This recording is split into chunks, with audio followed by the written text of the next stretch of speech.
Il est un peu moins de 15 heures lorsque les derniers réfugiés pénètrent dans ce bâtiment rue de la Loi. À peine quelques minutes plus tard, les portes sont verrouillées. Nicole, reviens chez toi pour te crier. À l'intérieur, une dizaine de bénévoles et une cinquantaine de réfugiés. Très vite, des banderoles sont déployées. Un scénario improbable à quelques mètres seulement du siège du CDNV, le parti de Nicole Demore, la secrétaire d'État à l'asile et la migration. C'est bien le but ici, c'est qu'on puisse interpeller Nicole Demore et les membres de son parti tous les jours lorsqu'ils viennent au bureau, lors de leur bureau de parti, qu'on puisse les interpeller aussi. C'est vraiment une manière d'être au plus proche de leur réalité pour pouvoir leur rappeler la réalité qu'ils ne gèrent pas sur le terrain.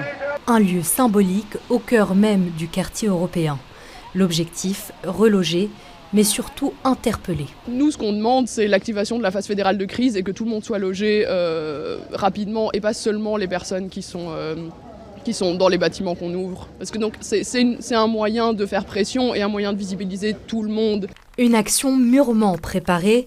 Le collectif de citoyens occupait déjà le bâtiment depuis plusieurs jours pour préparer l'arrivée des réfugiés et tenir le plus longtemps possible. Près d'une cinquantaine de bénévoles sont venus faire barrage à la police. Jean-Pierre est l'un d'entre eux. Ils s'approprient un bâtiment qui est vide, qui est inoccupé. Je n'aime pas ce que l'on fait à ma ville. Je n'aime pas voir Bruxelles couvert de gens, de sous-populaires, de camping dans les parcs, etc.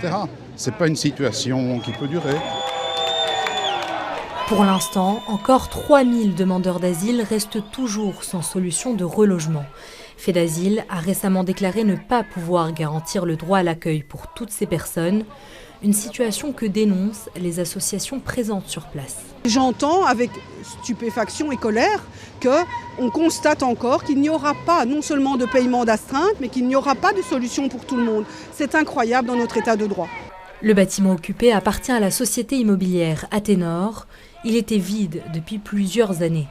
Le collectif espère bientôt pouvoir entamer des négociations pour pouvoir occuper les lieux jusqu'à ce qu'il y ait des travaux.